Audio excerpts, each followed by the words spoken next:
अस्सलाम वालेकुम everybody, my name is doctor Saria Sahar Khan. Welcome to my channel. आज हम बात करेंगे हाई ब्लड प्रेशर, जिसको मेडिकल टर्म में हाइपरटेंशन कहा जाता है, इसके बारे में। हमारा हार्ट जब ब्लड को पंप करता है तो उसके नतीजे में जो ब्लड है वो ब्लड की वेसल्स में, जिनको हम खून की नालियाँ कहते हैं, उसके अंदर दबाव डालता है। हमारी खून की नालियों में खून का दबाव जिस्म के मुख्तलिफ हिस्सों तक पहुँचने के लिए मामूल के मुताबिक पूरा दिन कम या ज़्यादा होता रहता है। यानी कि जब हम एक्सरसाइज कर रहे हैं, वॉक कर रहे हैं, कोई मुश्किल काम कर रहे हैं तो उसका दबाव बढ़ जाता है, और अगर हम आराम से बैठे हैं, रिलैक्स कर रहे हैं या सो रहे हैं तो उसका दबाव कम हो जाता है। कुदरती तौर पे ये दबाव कम या ज़्यादा होना हमारी बॉडी के लिए अच्छा है, लेकिन अगर ये दबाव मुसलसल बढ़ने लग जाए, यानी कि आप आराम से बैठे हैं, रिलैक्स कर रहे हैं या सो रहे हैं, उस वक्त भी ब्लड प्रेशर ज़्यादा हो तो उसको ट्रीटमेंट की ज़रूरत होती है। ब्लड प्रेशर को हम दो अददों में मापते हैं, एक होता है सिस्टोलिक ब्लड प्रेशर और एक होता है डायस्टोलिक ब्लड प्रेशर। हमारा हार्ट जब कॉन्ट्रैक्ट करता है और उसके नतीजे में जो प्रेशर बनता है खून की नालियों पे, उसको हम कहते हैं सिस्टोलिक प्रेशर। और इसके बरक्स जब हमारा हार्ट रिलैक्स करता है, मतलब दो कॉन्ट्रैक्शंस के दरमियान जब हार्ट रिलैक्स करता है फिलिंग के लिए, उस टाइम पे हमारी खून की नालियों में जो प्रेशर बनता है खून की वजह से, उसको हम कहते हैं डायस्टोलिक प्रेशर। मेडिकल की ज़बान में बुलंद फ़िशारे खून को हाइपरटेंशन कहते हैं। इसका मतलब ये है कि आपका जो खून का दबाव है या ब्लड प्रेशर है वो मुसलसल बढ़ा रहता है, और आपके खून को पंप करने के लिए हार्ट को बहुत ज़्यादा काम करने की ज़रूरत पड़ती है। हाई ब्लड प्रेशर आपके लिए कितना ख़तरनाक हो सकता है, इसके बारे में बात करते हैं। हाई ब्लड प्रेशर को आमतौर पे साइलेंट किलर भी कहा जाता है, क्योंकि ये हमारे जिस्म के हर हिस्से पर बहुत ही बुरे असरात मुरतब कर सकता है, और ये हार्ट फेलियर कर सकता है, हार्ट अटैक का बाइस बन सकता है। इसके अलावा स्ट्रोक यानी कि फॉलिज करवा सकता है। हाई ब्लड प्रेशर की वजह से हमारे गुर्दे शदीद मुतासर होकर फेल भी हो सकते हैं। इसके अलावा अगर ये खून का लोथड़ा आँख की आर्टरी में जम जाए तो उसकी वजह से बीनाई भी ख़त्म हो सकती है। हाइपरटेंशन या हाई ब्लड प्रेशर बुलंद फ़िशारे खून की दो टाइप्स हैं। एक को हम कहते हैं प्राइमरी हाइपरटेंशन और दूसरे को कहते हैं सेकेंडरी हाइपरटेंशन। जो प्राइमरी हाइपरटेंशन है, इसकी आम तौर पर कोई वाज़े कॉज नहीं होती। इसके अंदर बहुत सारे ऐसे फैक्टर्स हैं जो कि मिल के अगर किसी इंसान में मौजूद हों तो हम ये कह सकते हैं कि उसको हाई ब्लड प्रेशर होने की चांसेस हैं या ख़तरा है। तो ऐसे लोग जो कि हाई ब्लड प्रेशर के रिस्क पे होते हैं, इसमें सबसे पहले आते हैं वो लोग जिनकी उम्र 65 साल से ज़्यादा है। नंबर 2, ऐसे लोग जिनके ख़ानदान में ब्लड प्रेशर की बीमारी आम है, उनके अंदर भी ब्लड प्रेशर होने का ख़तरा हो सकता है। नंबर 3, मर्द हज़रात या मेल जेंडर आम तौर पर ब्लड प्रेशर का शिकार ख़वातीन के मुकाबले में ज़्यादा होते हैं। Number 4 is obesity. अगर आपकी फैमिली में ओबेसिटी का प्रॉब्लम है तो उसके साथ साथ ब्लड प्रेशर का भी प्रॉब्लम बढ़ जाता है। Number 5 is smoking and alcohol. अगर आपको नशे की आदत है या फिर तंबाकू नोशी की आदत है तो उसकी वजह से भी ब्लड प्रेशर का ख़तरा बढ़ जाता है। इसके अलावा एक्सरसाइज की कमी से भी ब्लड प्रेशर के चांसेस बढ़ जाते हैं। And last but not the least, अगर आप अपने खाने में बहुत ज़्यादा नमक का इस्तेमाल करते हैं तो उसकी वजह से भी ब्लड प्रेशर बढ़ने के चांसेस हैं। नमक के बारे में मैं थोड़ी सी बात एक्सटेंड करना चाहूँगी, क्योंकि आमतौर पर लोगों से ये सुना गया है कि हम पिंक सॉल्ट यूज़ करते हैं, हिमालयन सॉल्ट यूज़ करते हैं। तो जो भी सॉल्ट आप इस्तेमाल करते हैं, चाहे वो सादा नमक है, पिंक सॉल्ट है, सी सॉल्ट है, हिमालयन सॉल्ट है, इन सब के इस्तेमाल से ब्लड प्रेशर जो है वो बढ़ जाता है। जिस नमक में सोडियम मौजूद होगा उसकी वजह से ब्लड प्रेशर हमेशा बढ़ेगा, चाहे वो कोई भी नमक हो।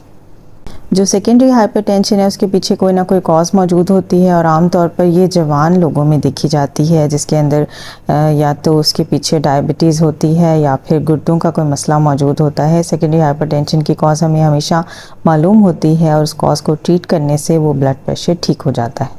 जिन लोगों में खराटों की बीमारी होती है, जिसको हम ऑब्स्ट्रक्टिव स्लीप एपनिया कहते हैं, उनके अंदर भी हाई ब्लड प्रेशर होने के चांसेस बहुत ज़्यादा होते हैं। इसलिए अगर आपको ऑब्स्ट्रक्टिव स्लीप एपनिया की वजह से हाई ब्लड प्रेशर हो रहा है तो आपको वो बीमारी भी ट्रीट करनी पड़ेगी।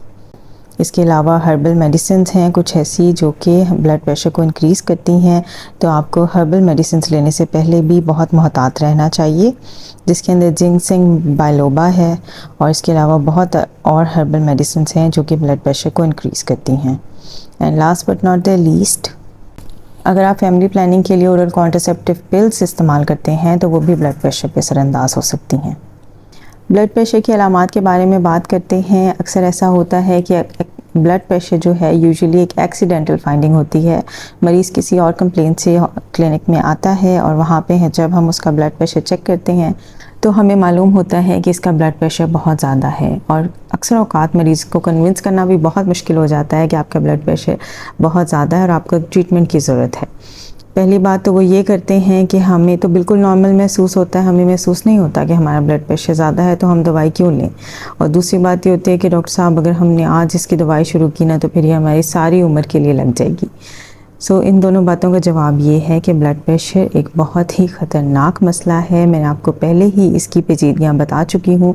अगर आप इसको ट्रीट नहीं करेंगे तो ये आपके बॉडी पे बहुत ज़्यादा ख़तरनाक असरात मुरतब कर सकता है। फॉलेज का अटैक हो सकता है, हार्ट अटैक हो सकता है, बहुत सी मसले हो सकते हैं। इसलिए इसकी ट्रीटमेंट बहुत ज़रूरी है। और अगर आप प्राइमरी हाइपरटेंशन के पेशेंट हैं, जिसको हम मेडिकल टर्म में एसेंशियल हाइपरटेंशन कहते हैं, तो उसके लिए दवाई लेना बहुत ज़रूरी है। और नंबर 2, उसको जो है वो लाइफ लॉन्ग ट्रीटमेंट करनी पड़ती है।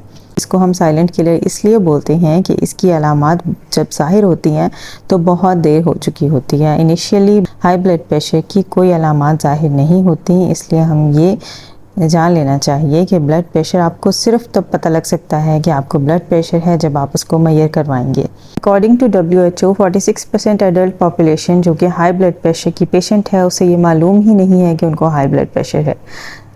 तो हाई ब्लड प्रेशर की अलामात नहीं होती। हमें कैसे पता लगता है कि हमें हाई ब्लड प्रेशर है? ओनली थ्रू स्फिग्मोमैनोमीटर, जब हम इसको चेक करते हैं तो ही हमें पता लगता है। So this was an introductory video about high blood pressure. इसमें मेरा एंड नोट यही है कि हाई ब्लड प्रेशर के पेशेंट को कोई अलामात ज़ाहिर नहीं होती हैं। इसका मतलब है कि उन्हें पता नहीं चलता कि उनका ब्लड प्रेशर ज़्यादा है। सिर्फ एक ही तरीका है आपके ब्लड प्रेशर को जांचने का, और वो ये है कि आप स्फिग्मोमैनोमीटर से अपना ब्लड प्रेशर चेक करवाएं।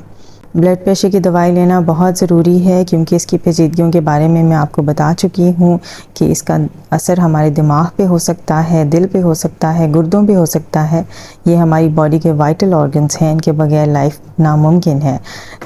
इनको अगर आप सेफ़ रखना चाहते हैं तो अपने ब्लड प्रेशर को ट्रीट करें। Number 2, lifestyle changes are very very important. अगर आप लाइफस्टाइल चेंजेस करेंगे तो 70% तक आप अपने ब्लड प्रेशर को कम कर सकते हैं। और 30% जो इफ़ेक्ट होता है वो मेडिसिन का होता है।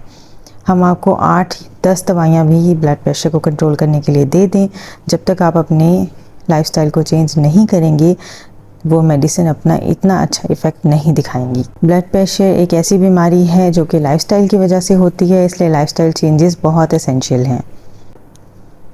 इसके अलावा आपने अपनी दवाई को भी साथ साथ कंटिन्यू रखना है। अक्सर पेशेंट्स आते हैं, वो कहते हैं कि मैं बहुत अच्छा महसूस कर रहा हूँ, मुझे लगता है मेरा ब्लड प्रेशर ठीक हो गया है, इसलिए मैंने दवाई खानी छोड़ दी। ये बहुत गलत बात है। आपने कभी भी अपनी ब्लड प्रेशर की दवाई बगैर डॉक्टर की हिदायत के खानी नहीं छोड़नी, क्योंकि ब्लड प्रेशर की कोई अलामत नहीं होती। आपको नहीं मालूम हो सकता कि आपको ब्लड प्रेशर नॉर्मल है या ज़्यादा है। प्रिस्क्राइब ड्रग जब आप स्टार्ट करते हैं तो उसको आपने कंटिन्यू करना है अनटिल एंड अनलेस आपका डॉक्टर आपको एडवाइस करे कि आपके लाइफस्टाइल चेंजेस इतने इफेक्टिव हैं कि आपको ड्रग की ज़रूरत नहीं है। Only he can stop the drug.